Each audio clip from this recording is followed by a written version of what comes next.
La rétro qui va avoir lieu à Toulouse à très bientôt, en février, euh, elle est prévue depuis longtemps en réalité. Mais à cause d'un truc qui s'appelle la Covid, ça a été retardé sans cesse. Entre-temps, il y a eu une rétrospective à la Cinémathèque tunisienne. Et c'est pas tout à fait le même programme que je propose cette fois-ci à Toulouse. Alors oui, qu'est-ce que ça me fait? C'est vrai que j'ai quand même été plus que marginalisé quand même, hein, complètement. Ben, quand je peux me référer à ce qui s'est passé en Tunisie, parce que ça s'est passé, j'étais invité avec ma fille et ma petite fille. Donc il y avait 3 générations qui revenaient à un lieu qui est en plus mon lieu de naissance, parce que je suis né en Tunisie. Et là, il y avait ma photo en grande en Tunis et tout. Et j'ai vu ma fille qui pleurait. Je dis, mais qu'est-ce qui se passe? Elle me dit, tu te rends pas compte? Et non, je me rendais pas compte. Je me rendais pas compte parce que c'est vrai que le temps a tellement passé que je sais pas comment dire. C'est c'est presque d'un autre qui s'agit que moi. C'est comme si on parlait de quelqu'un d'autre en disant oui, bah c'est bien Jean-Denis Bonan, qui c'est celui-là, il a une rétrospective à Toulouse, bah je suis très content. Voilà. Mais c'est pas, je peux pas le prendre comme j'arrive pas à le prendre comme un truc vraiment comme un événement qui m'appartient à moi tout seul. Et d'ailleurs, c'est ça qui me plaît, c'est que quand il y a un événement pareil, j'essaye que mes complices, mes camarades, mes copains, mes copines soient près de moi. Et c'est le cas. À Toulouse, il y aura Francis Lecomte qui va être avec moi, mais il y aura aussi Jean-Pierre Bastide. C'est grâce à Jean-Pierre Bastide que quand même ces films ont ressuscité, puisqu'ils étaient enfermés dans des placards. Il y aura les comédiens et comédiennes, il y aura les chanteurs comme Daniel Laloux qui participe à mes films depuis 1966. Donc, oui, ça, c'est plutôt ça qui fait que c'est de la fête plutôt que je me réjouis. Le reste, c'est un peu théorique, mais j'en suis content, oui, théoriquement très content. Alors Franck Lubé, c'est lui qui m'a proposé, c'est lui qui a eu l'idée de cette rétrospective. Euh, c'est pas facile de faire un programme parce que comme ça s'étale sur de nombreuses années, puisque mon premier film j'avais 19 ans, aujourd'hui j'en ai 79, on compte pas, hein. Mais ça, donc j'ai forcément fait des choses très différentes les unes des autres. Et en plus c'est dans mon goût de changer, c'est dans mon goût. J'aime ça, changer de style, changer de genre, changer d'approche, ça me plaît. Donc c'est très compliqué de faire un programme cohérent, en réalité très compliqué. Alors c'est grâce justement aux diverses expériences que nous avons eues de programmation que j'ai pu me rendre compte que quelques films tuaient les autres quand on les mettait. Alors comment j'ai conçu? J'ai conçu ça par thème. La première soirée, par exemple, est consacrée à la folie. Alors la folie, c'est quelque chose qui m'intéresse particulièrement, certainement parce que je suis fou, mais enfin ça je ne le savais pas. Mais ça m'intéresse parce qu'effectivement, à partir de cette exagération qu'est la folie, qui ne fait qu'exagérer tout ce qu'on a en nous, les uns et les autres, ben on arrive à mieux comprendre ce qui se passe, ce qu'on est, ce qu'on ressent, ce qu'on peut aimer ou pas aimer. Donc il y aura 2 films pour commencer. L'un qui s'appelle 9 jours ailleurs, qui est un documentaire que j'avais fait pour Antenne 2, dans un hôpital psychiatrique, dans un pavillon ouvert, mais avec des personnes très gravement atteintes, des schizophrènes en particulier. Et ça, c'est un film intéressant parce qu'il n'est passé qu'une fois à la télévision. On ne peut pas dire qu'il est passé inaperçu, mais enfin, quand un film passe une fois, le propre de la télévision, c'est ça, c'est que c'est un robinet, on l'ouvre, on est très content quand l'eau coule, puis quand c'est fermé, ben c'est fini, il faut réouvrir le robinet pour autre chose. Et donc, c'était fini. Donc, je suis très content, c'est grâce à Yves-Marie Mahé que j'ai redécouvert ce film, parce qu'il il a été le voir à l'INA, et il m'a dit, mais c'est vraiment très bien. Et effectivement, c'est un film intéressant et qui parle de choses qui m'intéressent. Donc c'est un documentaire un peu austère, celui-ci.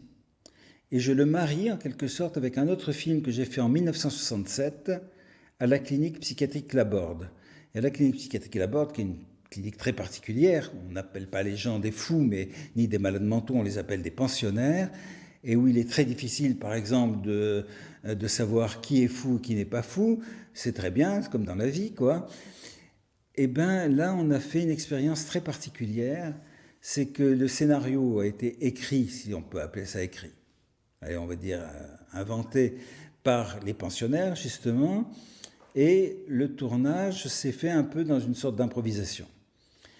Et ce qui m'a le plus marqué, je dois dire, c'est pas tellement de réaliser un film. C'était pas ça le plus important avec l'École des Fous. Ce qui était le plus important, ça va vous paraître idiot, c'est les dessins que j'ai pu faire sur le visage des malades. C'était pour moi une manière de parler avec eux beaucoup plus passionnante que si je les avais dirigés en disant tout assis là, non, un peu plus dans la lumière. C'était une manière d'être avec eux, de les comprendre. Et par exemple, prenons un exemple, il y a un personnage, un des personnages qui joue dans le film, qui a le visage assez en lame de couteau. Je vais exagérer exprès ses traits. Et ça rend très beau quand on exagère les traits de quelqu'un. Personne n'est beau ou moche, en réalité, ça n'existe pas. Si tu sais voir, tu peux rendre très très beau. Et là, quand tu accentues ces traits qui, normalement, ne sont pas censés être beaux, ça devient très beau. Comme un Giacometti, quoi, parce qu'il exagère, hein, ça devient beau. Donc c'est ça, c'est une forme d'expressionnisme, finalement, qui se passe là. Pareil, avec quelqu'un qui était un peu joufflu, j'ai fait au contraire des arabesques, etc. Et ça, c'est une expérience absolument extraordinaire. Et c'est surtout de ça dont je me souviens. Et à partir de là, bien sûr, il y a des tas de choses qui se disent sur la folie. Qui est fou, qui ne l'est pas? Est-ce que c'est pas normal d'être fou dans une vie pareille? Des questions quand même qui sont fondamentales et qui sont très vivantes. Et alors, ce qu'ils ont inventé en plus comme scénario, c'est d'une actualité brûlante, puisqu'on parle d'étrangers qui arrivent dans la ville des fous. Et ces étrangers, est-ce qu'on les accepte, est-ce qu'on ne les accepte pas? Et on a l'impression qu'on est en train de parler d'aujourd'hui. Voilà, donc la première séance sera effectivement sur la folie. La deuxième, on va passer Mathieu Fou d'abord, fait à la même époque que l'École des Fous, 1967, suivi de La femme bourreau. C'est Emmanuel Le Guen qui va présenter, donc ça je suis très content. Et on va voir comment...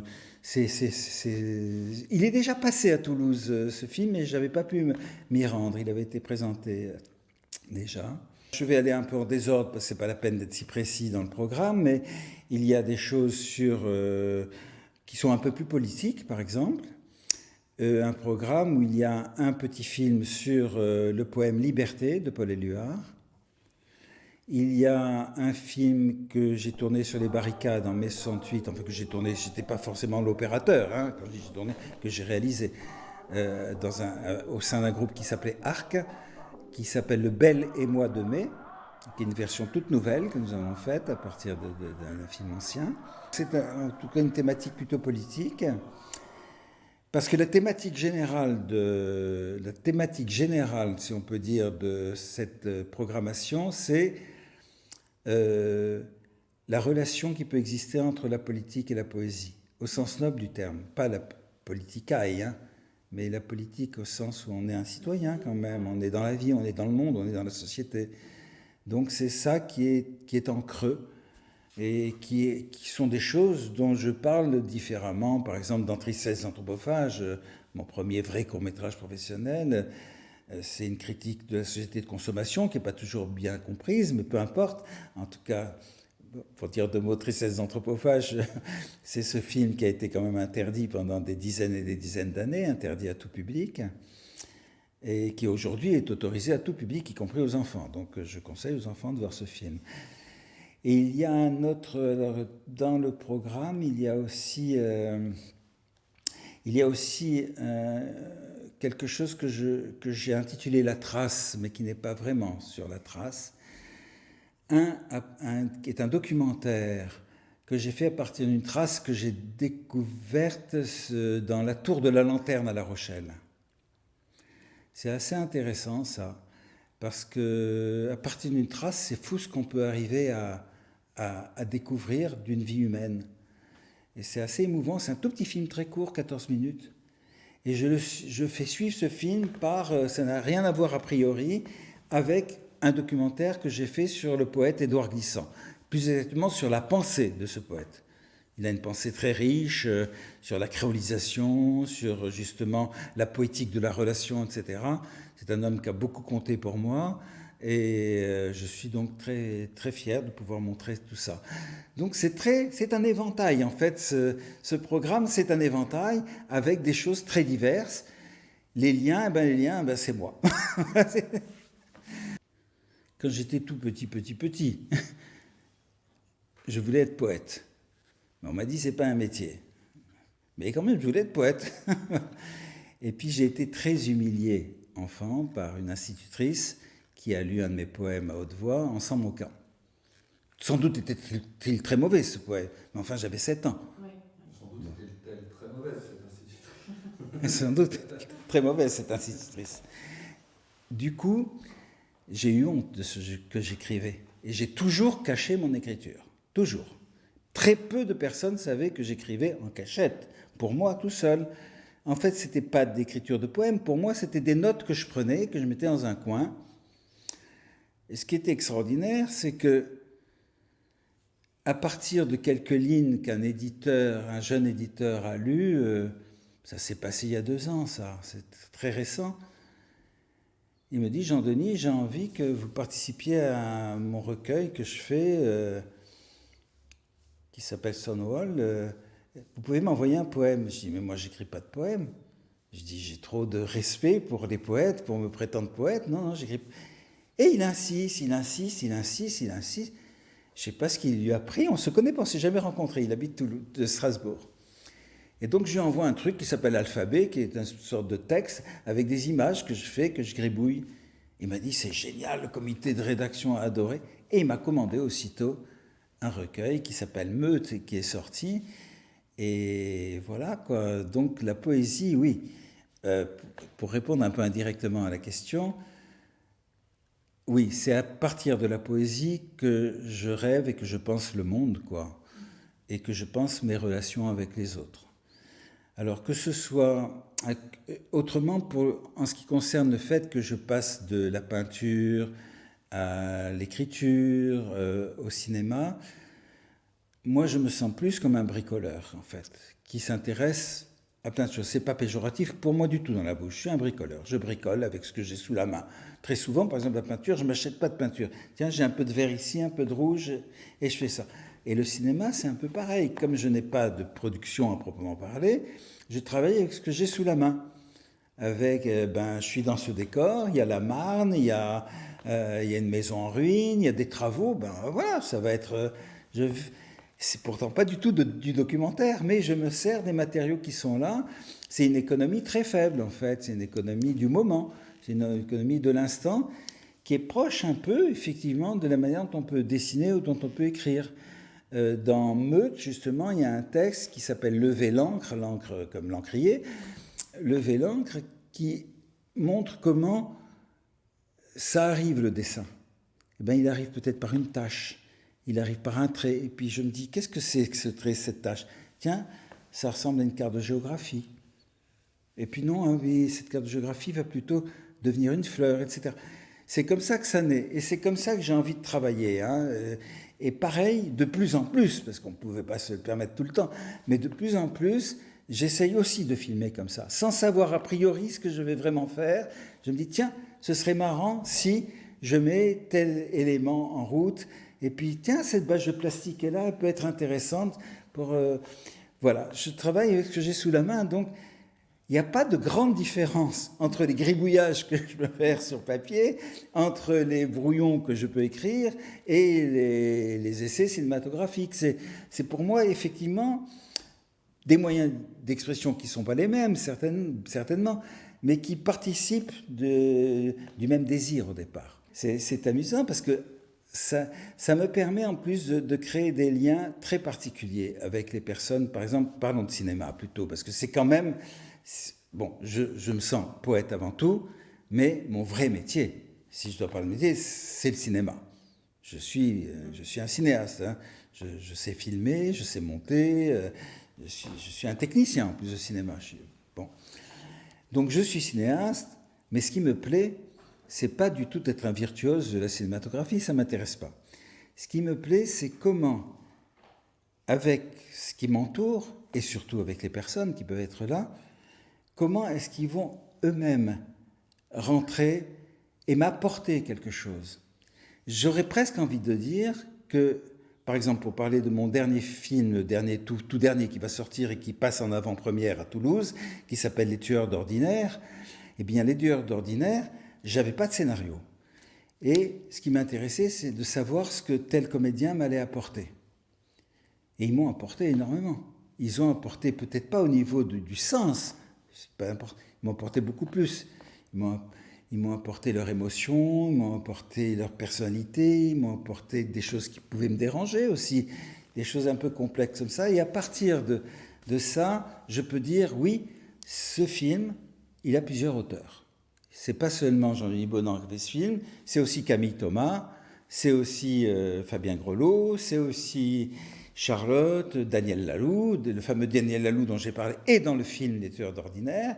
Eh bien, c'est eux en fait qui sont dans le film. C'est pas moi qui les ai fabriqués, même si c'est à partir d'une de mes propositions.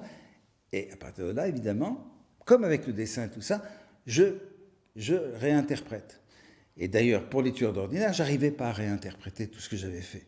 Parce que j'ai eu du mal à tourner. Les comédiens n'étaient pas libres en même temps. Donc, comment faire coexister des choses? Et donc, j'y arrivais pas. Et heureusement, ma fille Julie a pris les choses en main.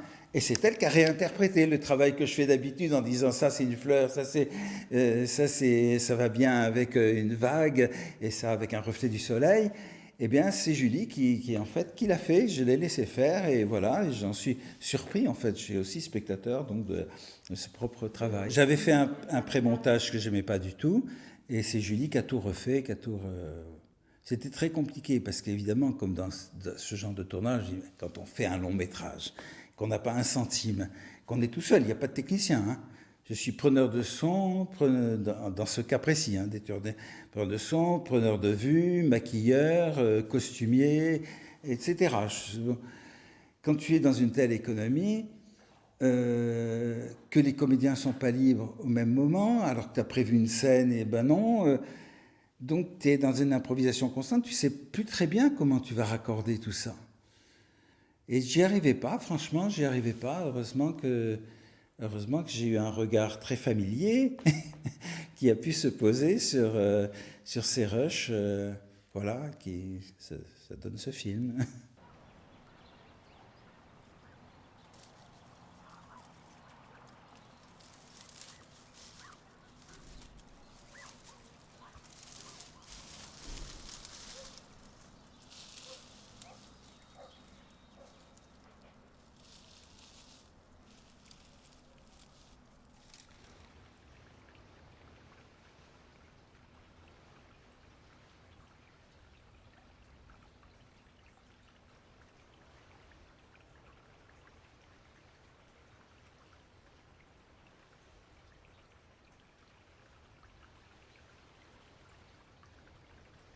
Donc pendant des années, je n'ai pas pu faire de cinéma.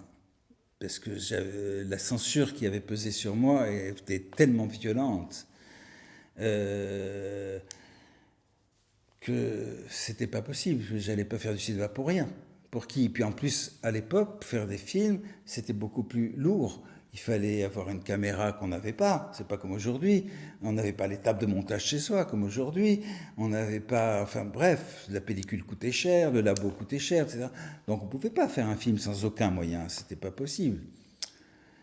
Donc j'ai pas pu faire de cinéma. J'ai fait de la télévision. J'ai fait de la télévision durant de très très longues années.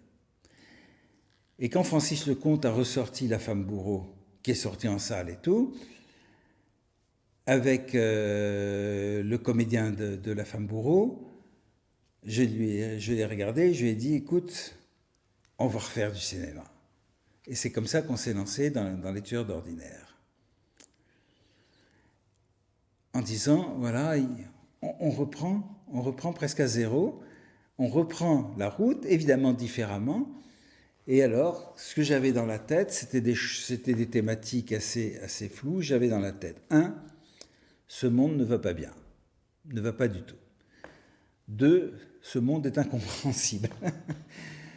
3,